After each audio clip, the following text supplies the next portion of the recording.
आज के सबक में हम क्या कुछ सीखने जा रहे हैं वो भी हम आपको बताते हैं। आपको हम बताएंगे कि डू क्या होता है, इसको कैसे इस्तेमाल किया जाता है, डू नॉट, डस और डज नॉट। यहाँ पर हम डज लगाना भूल गए हैं दोस्तों।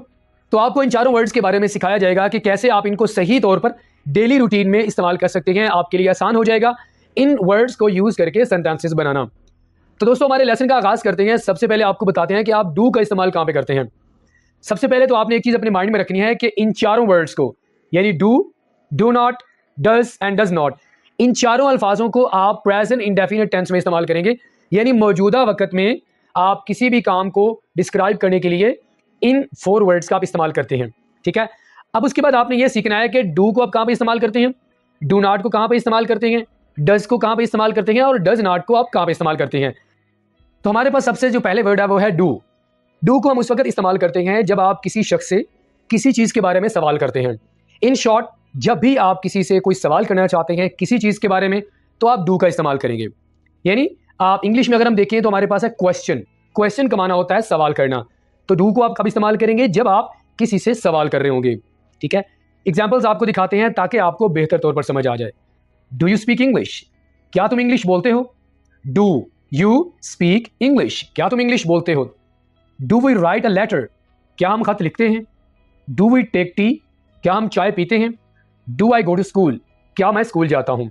तो दोस्तों जैसा कि आपने इन एग्जाम्पल्स में देखा कि हम डू का इस्तेमाल उस वक्त कर रहे हैं जब हम किसी से आगे सवाल कर रहे होते हैं।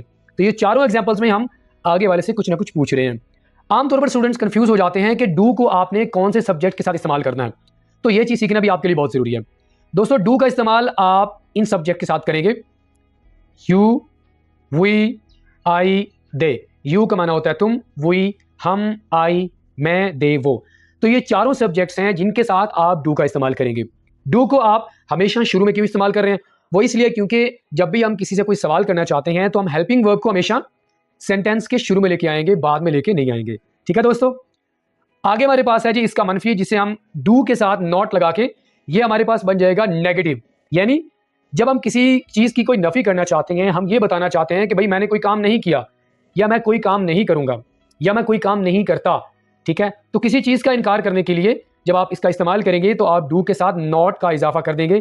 तो आप ऐसे कहेंगे डू नॉट। तो किसके लिए इस्तेमाल होगा ये, मनफी के लिए, यानी किसी चीज़ के इनकार के लिए तब आप इसका इस्तेमाल करेंगे। मिसालें देख लेते हैं। हम खाना नहीं खाते, वी डोंट ईट मील। ये देखिए हमने यहाँ पर डोंट का इस्तेमाल किया है, खाना नहीं खाते। मैं मोबाइल यूज़ नहीं करता, I don't need this mobile. अच्छा, यहाँ पर आप ये भी कह सकते हैं I don't need this mobile, मुझे इस मोबाइल की ज़रूरत नहीं है, या आई डोंट यूज़ मोबाइल। दोनों एग्जाम्पल्स में कोई फ़र्क नहीं है। ठीक है, दे डोंट ड्रिंक वाटर, वो पानी नहीं पीते।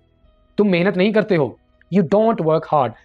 तो डू नॉट का इस्तेमाल हम उस वक्त करेंगे जब हम किसी चीज़ के बारे में इनकार कर रहे हो कि आप कोई काम नहीं करते, आपको किसी चीज़ की ज़रूरत नहीं है, तब आप डू नॉट का इस्तेमाल करेंगे। ठीक है दोस्तों, आगे हमारे पास आ जाता है डज। डज का माना भी बिल्कुल सेम है, लेकिन थोड़ा सा डिफरेंस है डू और डज में। वो क्या है कि डज का इस्तेमाल हम सिंगुलर सब्जेक्ट के साथ करेंगे। यानी प्रेजेंट इंडेफिनिट टेंस में हम डज का इस्तेमाल किसके साथ करते हैं, सिंगुलर सब्जेक्ट के साथ करते हैं। और डज का इस्तेमाल हम उस वक्त करते हैं जब हम किसी चीज़ के बारे में कोई सवाल करना चाहते हैं। डू को भी हम सवाल के लिए इस्तेमाल करते हैं, डज को भी हम सवाल के लिए इस्तेमाल करते हैं। ठीक है, कुछ एग्जाम्पल्स देख लेते हैं ताकि हमें थोड़ा सा समझ आ जाए कि डू और डज में क्या फ़र्क है। क्या अहमद फ्रांसीसी बोलता है, डज अहमद स्पीक फ्रेंच। क्या बारिश होती है, डज इट रेन। क्या वो चॉकलेट पसंद करती है, डज शी लाइक चॉकलेट। क्या वो खाना खाता है, डज ही ईट मील। दोस्तों यहाँ पर मेरे ख्याल में सिर्फ एक डिफरेंस है, वो ये है कि डज और डू को आप शुरू में इस्तेमाल कर रहे हैं। डू को भी आप सवाल के लिए इस्तेमाल करते हैं, डज को भी आप सवाल के लिए इस्तेमाल करते हैं।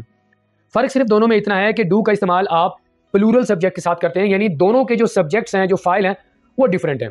ठीक है, डज के जो फाइल हैं वो हमारे पास शी, ही और इट। डज का इस्तेमाल आप इन तीनों सब्जेक्ट के साथ करेंगे, जबकि डू का इस्तेमाल आप करेंगे आई, वी, यू, दे। ठीक है, डज का इस्तेमाल आप तब करते हैं जब आप थर्ड पर्सन के बारे में बात करना चाहते हैं। ये एक और डिफरेंस भी है, यानी जब आप थर्ड पर्सन के बारे में कोई बात बताना चाहते हैं तब आप डज का इस्तेमाल करते हैं।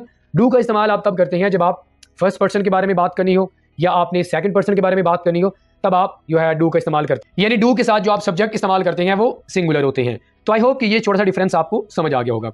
दोस्तों यहाँ पर तो आपने ये सीख लिया कि डज को आप सवाल के लिए इस्तेमाल करते हैं, लेकिन अगर हम डज के आखिर में नॉट लगा देंगे तब इसकी सिचुएशन थोड़ी सी डिफरेंट हो जाएगी।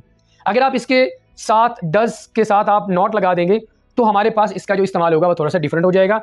तब हम डज नॉट का इस्तेमाल करेंगे मनफी के लिए। जिस तरह आप डू नॉट का इस्तेमाल करते हैं किसी चीज़ के इनकार के लिए, इसी तरह आप डज नॉट का इस्तेमाल भी किसी चीज़ के इनकार के लिए आप इस्तेमाल कर सकते हैं। ठीक है, मज़ीद हम एग्जाम्पल देख लेते हैं। वो इंग्लिश नहीं बोलती, she doesn't speak English. She doesn't, यहाँ पर हम इसको डजेंट बोलेंगे। ठीक है, इसका एब्रीविएशन यूज़ करेंगे, क्योंकि जब आप स्पीकिंग कर रहे होते हैं तो आप डज नॉट नहीं कहते बल्कि आप डजेंट कहते हैं। वो चाय नहीं पीता, ही डजेंट ड्रिंक टी।